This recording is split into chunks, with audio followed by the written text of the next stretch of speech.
Hello friends, today I will discuss मानव की उत्पत्ति का ये सेकंड पार्ट होगा। मानव की उत्पत्ति और विकास को हम सेकंड फेज में देखेंगे। और अगर हमने आपको बताया था किस तरीके से जो मनुष्य है या मानव है उसका विकास टर्शियरी युग के प्लायोसीन युग में हुआ, और उसमें अगर हम देखें तो ऑस्ट्रेलोपिथेकस के पहले रामापिथेकस था, और रामापिथेकस दो भागों में डिवाइड हमने किया था। पिछली वीडियो में हमने बताया था आपको कि रामापिथेकस एक वो थे जो जाकर के मैदानी क्षेत्रों में रहते हैं, उनको हम लोग ऑस्ट्रेलोपिथेकस के नाम से जानते हैं, और एक जंगलों में जो रहते हैं उनको महाकपिवर्ग के रूप में हम लोग जानते हैं। अगर हम बात करें ऑस्ट्रेलोपिथेकस की, उसके बाद हमारा रामापिथेकस का ही पार्ट जो मैदानी भागों में रहा वो ऑस्ट्रेलोपिथेकस है, ये मानव है बेसिकली। और इसके बाद होमो हैबिलस, फिर हिडलबर्ग, फिर होमो इरेक्टस, निएंडरथल, क्रो-मैग्नन और फिर होमो सेपियंस। होमो सेपियंस हम आज जो आधुनिक मानव है वो होमो सेपियंस के रूप में माना जाता है।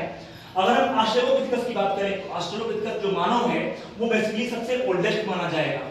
लेकिन अगर ऑप्शन में ऑस्ट्रेलोपिथेकस, रामापिथेकस दोनों दिए गए हैं तो हम रामापिथेकस के साथ जाएंगे, क्योंकि रामापिथेकस की एक ब्रांच है जो ऑस्ट्रेलोपिथेकस जो मैदानों में रहे। अगर हम ऑस्ट्रेलोपिथेकस की बात करें तो ये आदि पूर्वज माने जाते हैं मानव के। यहीं से मानव के विकास क्रम की निरंतरता यानी कंटिन्यूटी पाई गई, सो दैट ये आदि पूर्वज के नाम से जाने जाते हैं।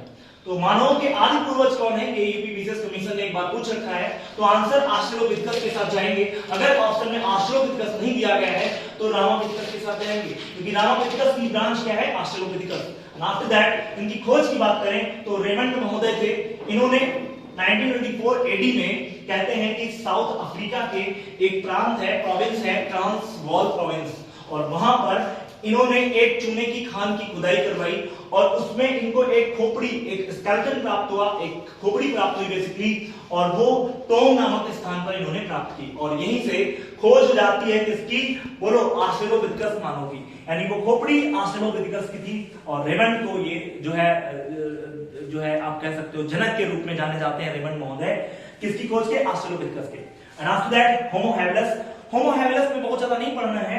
होमो हैबिलस, हैव का मतलब रखना, लेस माने कम, और होमो हैबिलस का मतलब होता है क्लास कि पहली बार जो मानव है बेसिकली ये भी कपि वर्ग में आते हैं, कपि वानर वर्ग में आते हैं, और होमो हैबिलस ने सबसे पहले हाथ का प्रयोग किया। ये झुके हुए चलते थे, यानी ये झुके थे तो एक ही तरफ, दो तरफ ये हाथ का यूज कर पाते थे, तो खुलकर हाथों का प्रयोग नहीं किया। लेकिन पहली बार हाथों का प्रयोग करने वाला अगर कोई मानव है वो राइट आंसर होमो हैबिलस के सेंस में जाएगा। एंड आफ्टर दैट इन्होंने औजारों का भी प्रयोग किया, पत्थर से बने हुए औजार यूज करते थे जानवरों को मारने में, उनके मांस को चिरने फाड़ने के लिए। अब आएंगे हिडलबर्ग। हिडलबर्ग यूरोप में आया, और इस मानव से बहुत ज्यादा क्वेश्चन नहीं आते हैं, बस ये समझना है कि हिडलबर्ग यूरोप में विकसित हुए और बहुत जल्दी समाप्त हो गए। एंड आफ्टर दैट हम लोग आएंगे होमो इरेक्टस में।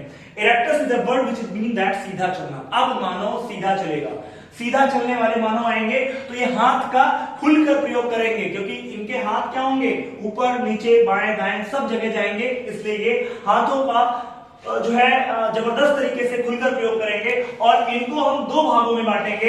एक होगा जावा मानव, जो कि इंडोनेशिया के आइलैंड जावा में पाया गया। दूसरा पीकिंग मानव। पीकिंग बेसिकली बीजिंग का ओल्ड नेम है, और पीकिंग मानव का जो है विकास होगा। तो अब अपन देखेंगे कपि वर्ग में जावा मानव आएगा, और ये नरभक्षी मानव था सर। ये मैन ईटर थे, मनुष्य को खा जाते थे, इसलिए इनको नरभक्षी का टाइटल दिया गया।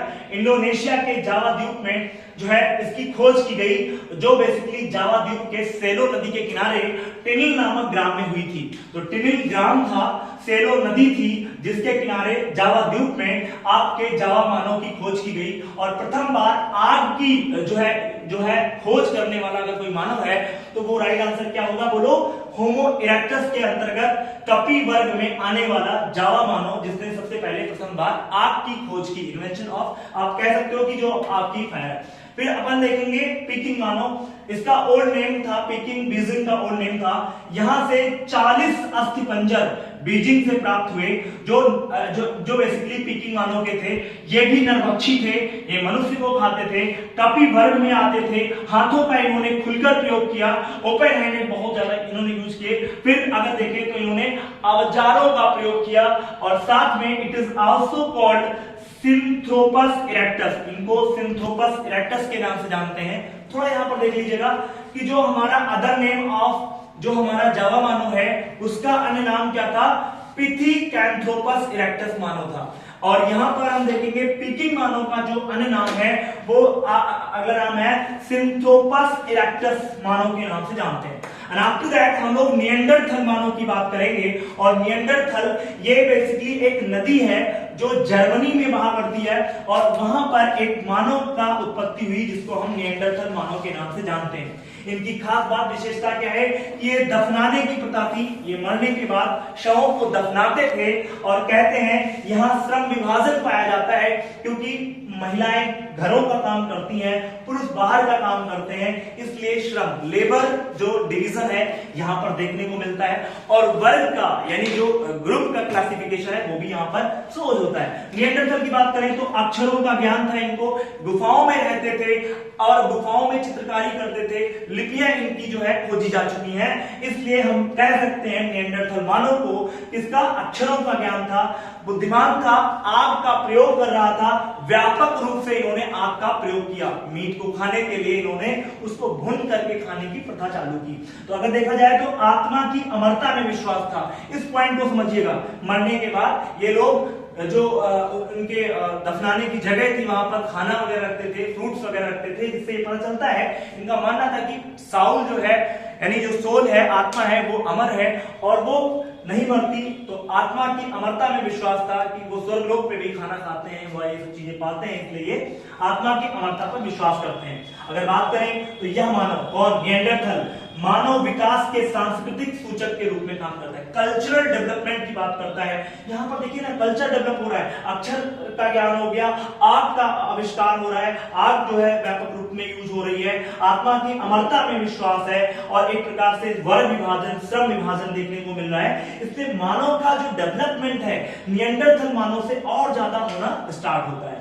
कहते हैं कि इसकी खोज निएंडरथल नदी घाटी में हुई और ये गुफाओं में रहा करता था निएंडरथल।